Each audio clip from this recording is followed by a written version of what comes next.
আমি যখনই কক্সবাজার যাই আর কিছু কিনি বা না কিনি শুটকি কিনে নিয়ে আসি। স্পেশালি লইট্টা শুটকি এবং চিংড়ি শুটকি। এই চিংড়ি শুটকিটাও আমি যখন গতবার গিয়েছিলাম তখন কিনে নিয়ে এসেছিলাম।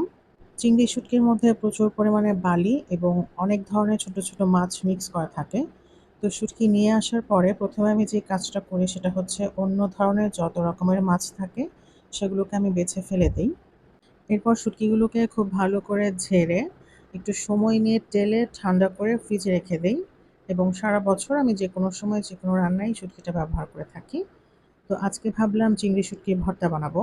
যেহেতু শুটকিটা আমার আগেই টেলে নেওয়া ছিল, তাই আমি শুরুতে টেলে নেওয়ার কাজটা করিনি। ১ম এ যেটা করেছি গরম পানি দিয়ে ১০ থেকে ১৫ মিনিট ভিজিয়ে রেখেছি।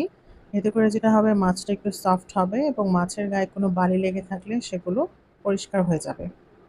১০-১৫ মিনিট ভিজিয়ে রাখার পর আমি মোটামুটি ১০ থেকে ১২ বার শুটকিগুলোকে ভালো করে ধুয়ে পানি ঝরিয়ে নিয়েছি। এবার বেশ কিছুটা সয়াবিন তেলে আমি সবকিছু ভেজে নিব। ১ম এ ৪-৫ টা শুকনো মরিচ ভেজে নিয়েছি।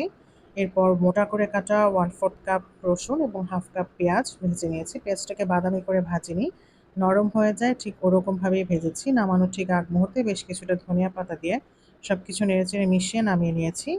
এরপর ভেজেছি চিংড়ি শুটকি। চিংড়ি শুটকিটা একটু সময় নিয়ে ভাজতে হয়।